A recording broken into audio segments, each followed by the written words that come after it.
Général Paris, vous êtes général, vous êtes aussi socialiste. Vous avez été conseiller au cabinet du Premier ministre Pierre Mauroy, conseiller auprès de deux ministres de la Défense, Jean-Pierre Chevènement et Pierre Joxe. Oui. Vous êtes aussi saint-cyrien et auteur de nombreux livres de géopolitique, dont un dernier c'est sur la Chine. Merci d'accepter de répondre à nos questions alors que nous sommes en pleine crise et menace de guerre. Alors, nous voici donc en quelques jours embarqués dans une guerre contre la Syrie. C'est un conflit dont beaucoup pensent qu'il peut devenir régional, voire même mondial. Êtes-vous pour ou contre cette intervention? Bon, pour simplifier, pour éclaircir le sujet, je suis contre cette intervention. Ce serait une erreur. Une erreur, à mon sens, énorme, parce qu'elle embrasera le Proche et le Moyen-Orient. Mais surtout, elle empêchera la voie d'une négociation. Or, la résolution de cette crise, c'est d'arriver à un Genève 2. Or, s'il y a attaque, eh bien cela enlève toute possibilité de ce Genève 2, ou tout du moins ça le recule. Mais il faut bien que toute guerre cesse. Et cette guerre ne peut se terminer que par une négociation. Donc il faut favoriser la négociation. Je me demande moi-même s'il ne pourrait pas y avoir un tiers acteur qui se mêle là et qui crée les conditions pour ensuite lancer cette crise. Parce que vous savez que au Liban, par exemple, récemment, il y a eu une série de bombes. Il y a une bombe qui a d'abord visé les chiites et ensuite une bombe qui a visé les sunnites. Et au Liban, heureusement, les communautés se sont rendues compte qu'on essayait de lancer une guerre entre eux là. Et ils n'ont pas suivi, donc ils n'ont pas rentré dans le jeu. Est-ce que vous pensez qu'on puisse être dans ce cas-là en Syrie? Ce n'est pas absolument pas impossible. De toute façon, il est bien certain que des pays comme le Qatar et l'Arabie Saoudite souhaitent qu'il y ait une intervention occidentale en Syrie. Ils le souhaitent parce qu'eux-mêmes en sont incapables de le faire. Et la guerre telle qu'elle se déroule, la guerre civile en Syrie telle qu'elle se déroule, en fait, au-delà des gouvernementaux et des rebelles, c'est une guerre entre chiites et sunnites, entre l'Arabie Saoudite et l'Iran. Et avec leurs alliés réciproques, c'est-à-dire les Chinois et les Russes qui soutiennent l'Iran et les gouvernementaux syriens, à l'encontre des Occidentaux qui, eux, soutiennent les rebelles et ne s'en cachent pas. Maintenant, ils les soutiennent du bout des doigts et l'affaire est extrêmement pernicieuse. Ils les soutiennent verbalement. Ils ne veulent pas leur donner d'armes, bien qu'il y ait de la contrebande d'armes et que les Occidentaux laissent passer. Mais ils ne veulent pas les armer, parce que armer les rebelles, c'est quels rebelles? Entre les rebelles qui sont réellement des démocrates et des rebelles qui marchent pour Al-Qaïda et tous les systèmes terroristes, et il y en a Al-Nusra et d'autres. Alors, tout ça n'est pas clair. Et tout cela me renforce dans mon option qui est de tout faire pour favoriser une solution pacifique. Vous direz que je suis un drôle de militaire ou un drôle de soldat qui vise à pousser à une négociation. Mais je voudrais rappeler que la guerre, le but d'une guerre est d'aboutir à une négociation. Le but, c'est pas la guerre, le but, c'est la paix. Tout à fait. Et c'est là-dessus, je voulais vous demander, François Hollande, Barack Obama et leurs experts nous présentent d'abord une image monstrueuse de Bachar el-Assad et ensuite ils nous disent que cette guerre ne vise pas à le renverser, si guerre il y en a, et ne vise que à lui taper sur les doigts, à faire quelque chose de symbolique, de frappe limitée. Alors n'y a-t-il pas quelque chose d'absurde dans cela? Alors très effectivement, ni le président de la République, François Hollande, ni les autres ne promeuvent un renversement de Bachar el-Assad. On veut punir celui qui a utilisé l'arme chimique, qui est interdite par les traités. Bon, alors, c'est une option. Mais on ne peut pas en rester là. On ne fait pas de la politique guerrière pour punir quelqu'un. Voilà. Le droit de punir, oui, ça n'existe nulle part dans les traités. Non, ça n'existe nulle part. Si je me souviens bien, c'est donc le premier principe, c'est qu'on ne s'engage pas dans une guerre alors que le pays n'est pas menacé par le Bachar el-Assad ou par l'ennemi, c'est d'une part. D'autre part, si on s'engage dans une guerre, c'est qu'on est vraiment menacé, et dans ce cas-là, on doit absolument détruire l'ennemi. Et enfin, donc ce que vous avez dit tout à l'heure, c'est que on ne s'engage pas dans une guerre s'il n'y a pas une paix, qui est déjà préparée et qui créera un mieux pour la population en question. Il est certain que l'emploi de l'arme chimique doit être absolument prohibé. Et c'est là-dessus que porte Hollande. Bon, maintenant, on ne peut pas faire une guerre en se coupant de la possibilité de négocier. C'est cela que je veux dire. Et c'est ça que je ne cesse de répéter. Le but de la guerre est d'aboutir à la paix. Et il faut amener les partis adverses en Syrie à négocier. Et cette discussion doit être entreprise par les plus grands, c'est-à-dire par les Américains et les Russes, comme avec les Chinois, comme avec les Français, comme avec les Britanniques. Dans les coulisses du G20, les 5 et 6 septembre, on devrait en parler. Maintenant, on pourrait faire un G5 et porter l'affaire devant une négociation, je me répète, à Genève ou ailleurs. Mais qu'est-ce qui empêche François Hollande, qui est un homme qui semble raisonnable, d'aller dans cette direction? Pourquoi est-ce que la France n'adopte pas sa position habituelle, qui est celle plutôt de jouer le médiateur entre l'Est et l'Ouest et de jouer un rôle d'indépendance? Alors ça, je ne peux pas vous dire parce que les positions de François Hollande, je ne les connais pas. Je crois que François Hollande a été profondément bouleversé par cet emploi de l'arme chimique. Et du côté gouvernemental, on n'a pas fait autre chose, du gouvernemental syrien, hein, on n'a pas fait autre chose que de réfuter. Du côté des rebelles, il y a eu une propagande infernale et servie par Al Jazeera de manière à faire passer Bachar el-Assad pour plus criminel qu'il ne l'est, alors que ça suffit, il est déjà suffit assez. Est-ce qu'on n'est pas tout simplement dans la suite de la politique des néoconservateurs qui s'appelait Clean Break à l'époque de Bush, oui, qui veut à tout prix balkaniser donc tous les pays du Moyen-Orient et puis après s'approcher de la Russie et de la Chine? Alors, la politique américaine s'est reportée sur l'Extrême-Orient maintenant. Ils sont obligés de distraire un porte-avions, les Américains, un porte-avions de leur 5e flotte, hein, de celle qui est affectée au Golfe Persique et à l'océan Indien, parce que ils ont concentré autrement toute leur force sur les flottes. Donc, je viens d'en parler, la 5e, là, et la 6e flotte, ou la 7e, pardon, qui est affectée au Japon.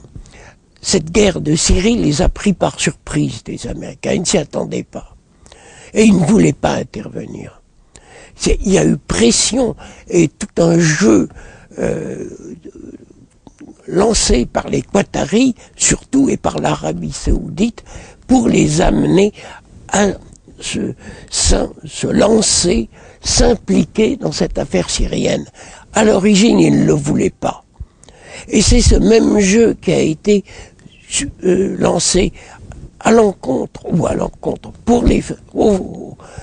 sur les Français et sur les Britanniques. C'est un peu naïf, puisque déjà en Irak, ça n'avait pas marché, là, ça ne marche pas en Libye, ça ne marchera pas en Syrie. En fait, ils sont en train de déployer des djihadistes sur place.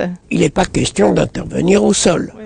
En Libye, il n'en a pas été question, et en Syrie, il n'en est pas question non plus. Si ce n'est que, si l'on veut aboutir à un résultat en Syrie, je parle du côté des Occidentaux, hein, il faudra intervenir au sol. Mais uniquement des frappes aériennes, elles ne seront pas gratuites. Et il y a une défense syrienne, et il y a une défense antimissile et anti-aérienne élargie, fournie par les Russes. Et les Russes ne sont pas des amateurs. On ne peut pas penser à une attaque limitée et ciblée dans le temps. Ça entraînera quelque chose de plus. Si, on peut y penser, mais elle ne sera pas gratuite. Il y aura des pertes. On a dit aux États-Unis, c'est que la raison pour laquelle Obama a dû faire appel au vote du Congrès, c'est parce que surtout les militaires s'opposent à la guerre.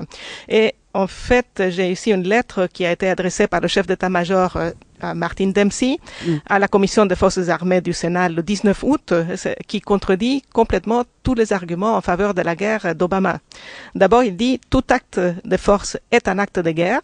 Il peut pas y avoir, il n'y a pas quelque chose entre les deux. Ensuite, une implication plus grande est difficile à éviter. C'est pour les raisons dont nous parlons, c'est pas la Libye, et donc il y aura une réaction. Et enfin, il dit que surtout que quand l'équilibre basculera vers l'opposition syrienne, il faut que cette opposition soit prête à promouvoir ses intérêts, mais aussi les intérêts des Occidentaux. Et il dit ce n'est pas le cas. Alors, est-ce que de ce côté-ci de l'Atlantique, il y a aussi ce même type d'opinion chez les militaires, ou est-ce que donc tout le monde accepte l'idée qu'il faut aller vers des frappes? Alors les militaires d'abord obéiront, ils feront ce qu'on leur dit de faire. Hein. C'est dans le destin. Je voudrais revenir sur un point là, qui a besoin d'une rectification avec ce que vous venez de dire. Barack Obama n'a pas le choix. Constitutionnellement, il doit saisir le Parlement. Il doit le saisir. Mais il ne l'avait pas fait pour la Libye. Il ne l'avait pas fait pour la Libye, ce pourquoi il n'est pas intervenu. Remarquez bien, de par la Constitution des États-Unis, le président de la République, chef des armées, comme chez nous, peut lancer une intervention militaire.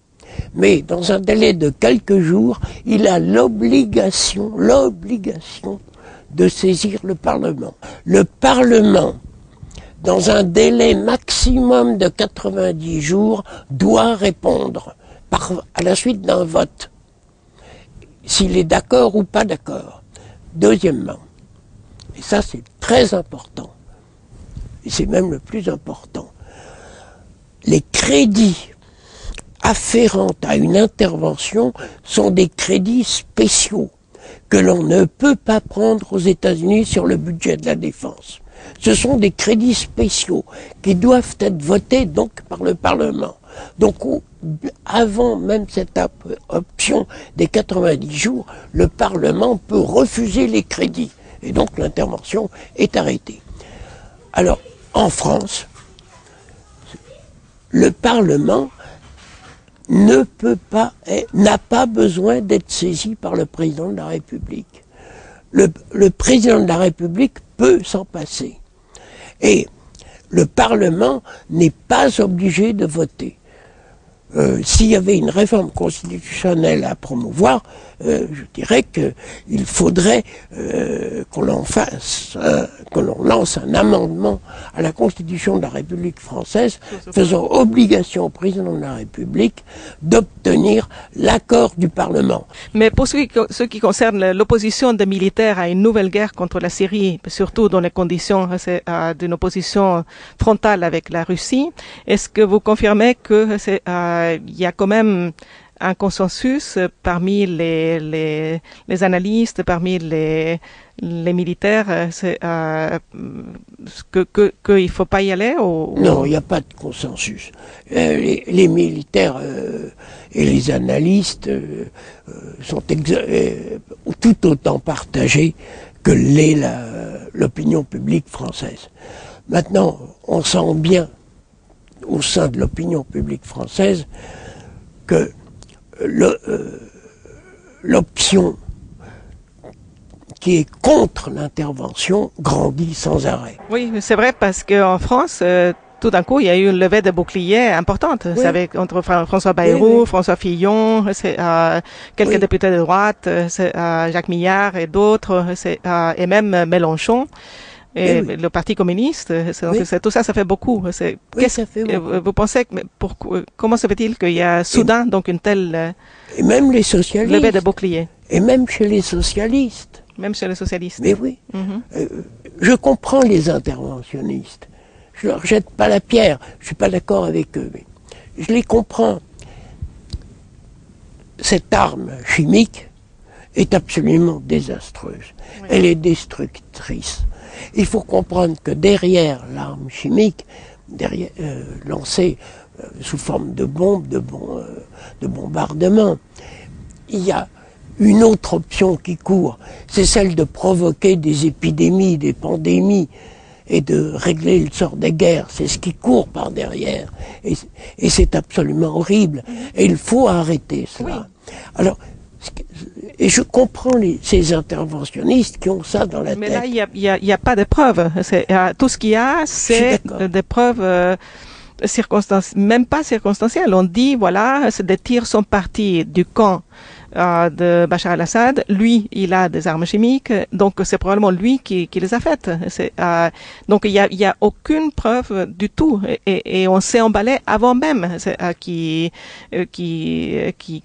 que rien n'est filtré. C'est ça qui est étrange dans cette affaire. Comme si on devait nous amener là, parce qu'il y a des accords qui ne sont pas connus, qui sont secrets. C'est entendu. Est-ce que du fait que la France a eu besoin de l'aide américaine en termes de transport et autres pour faire l'opération au Mali, et qu'elle fait partie de l'OTAN, est-ce qu'elle n'est pas quelque part tenue de renvoyer l'ascenseur aux États-Unis dans cette guerre en Syrie qui n'est pas du tout de son intérêt? Bien sûr. Bien sûr. Bien sûr. Une alliance doit être respectée, c'est certain. Bon, maintenant, l'alliance, l'OTAN, ne fait pas obligation d'intervenir. L'article 5, qui met en jeu l'intervention, dit par tous les moyens qu'il lui sera loisible d'employer. Je crois citer d'une manière exacte. Et les États ne sont pas obligés d'intervenir. Ce qui est extrêmement grave, c'est ce qui avait amené le général de Gaulle à faire sortir la France de l'OTAN, craignant que les États-Unis n'interviennent pas aux côtés des Français du temps de la guerre froide. Mais là, ne nous égarons pas. Il y a quand même des présomptions extrêmement fortes qu'il y a eu utilisation de l'arme chimique en Syrie. Maintenant, ce que nous ne savons pas, c'est est-ce que du côté des rebelles, il n'y a pas eu provocation? Deuxièmement, est-ce que Bachar el-Assad n'a pas été lui-même dépassé? Alors, de toute façon, avant d'intervenir, il faudrait élucider cette question.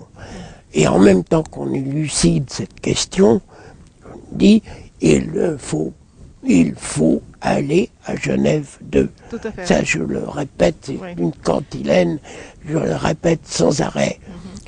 Il il faudrait réfléchir à aller à la table de négociation et à obliger, alors là, obliger gouvernementaux et rebelles syriens à aller discuter. Et aller discuter sans réserve. Hein. On discute avec ce qui existe, c'est-à-dire les gouvernementaux, Bachar al-Assad lui-même, et du côté des rebelles, le Conseil national syrien. Mais pourquoi est-ce que la France n'a pas saisi l'occasion qui a été donc donnée par Kerry et par Lavrov, donc je crois que c'était le 8 juin, oui. Pour foncer dans cette direction? Parce que très imprudemment, les États-Unis, Barack Obama, en la personne de Barack Obama, ont émis l'idée, le concept d'une ligne rouge à ne pas franchir. Cette ligne rouge était l'utilisation de l'arme chimique. Et immédiatement, du côté des rebelles, on a accusé les gouvernementaux d'utiliser cette arme chimique. Alors voilà où on en est. Deuxièmement, dans la négociation, du côté des rebelles, le Conseil national syrien mettait des réserves. Il voulait la chute de Bachar el-Assad. Discuter, oui, mais pas avec Bachar el-Assad. Alors, un Genève, deux, sans Bachar el-Assad. C'est stupide. Oui. C'est dire nous n'irons pas à la table de négociation. C'est refuser la négociation. À l'appui de cette assertion, les rebelles ont fait tout ce qu'il fallait pour faire passer Bachar el-Assad comme un criminel, un second Hitler. Oui.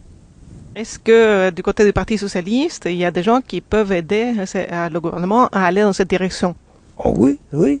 Je ne citerai pas de nom parce que je ne les connais pas et je veux pas parler au nom de quelqu'un d'autre, mais le Parti socialiste, y compris dans les milieux dirigeants, n'est pas unanime dans l'interventionnisme, loin de là. Loin de là. Remarquez bien que Hollande lui-même, le président de la République, ben, il hésite. Elle n'a pas lieu, cette intervention. S'il la voulait tant que ça, pourquoi ne donne-t-il pas l'ordre de l'opérer immédiatement? Alors, il y a une autre question que vous n'avez pas posée, mais qui est sous-jacente. Les Français pourraient-ils y aller tout seuls? Sans les Britanniques, ça c'est exclu, puisque les Britanniques ont déjà répondu, mais sans les Américains. Ma réponse est, ce serait extrêmement compliqué au niveau international. Oui. C'est presque impensable. Et je mets en garde aussi contre le fait que cette intervention, je le répète, n'est pas gratuite. C'est pas comme la Libye. Est-ce que vous avez l'impression que les anciens hauts gradés comme vous sont assez entendus par l'Élysée? Oh oui, l'Élysée écoute, l'Élysée est à l'écoute de tout. Plusieurs généraux se sont exprimés à ce sujet. Hein. Bon, un général, c'est le général Coppel, hein. Bon, lui dit que la guerre, une intervention est à la mesure de la France, une intervention en Syrie. Certes, c'est d'accord. Oui, bien sûr. Mais à quel prix? Et pour quel enjeu? Pour quel enjeu? Pourquoi faire? Et surtout, amener ces commissaires de l'ONU, ces enquêteurs de l'ONU à se prononcer. Parce qu'ils ont déjà fini leur travail? Ils ont fini, et ils sont revenus, mais ils ne se sont pas prononcés. Ils disent qu'il leur faut des mois pour étudier l'affaire. Bon, la vérité est que, je me répète encore, c'est extrêmement trouble, cette affaire, c'est trouble. Maintenant, j'avoue que je ne comprends pas bien au plan purement militaire. Hein. Je suis soldat, je ne comprends pas l'utilisation en ville de cet armement chimique. Voilà. Je comprends pas. Pourquoi faire? Non, non, mais il vaut mieux, il vaut mieux utiliser un armement conventionnel. C'est une erreur, même au plan purement militaire. Oui. Merci, Général. J'espère que vos vues seront entendues en France. Merci.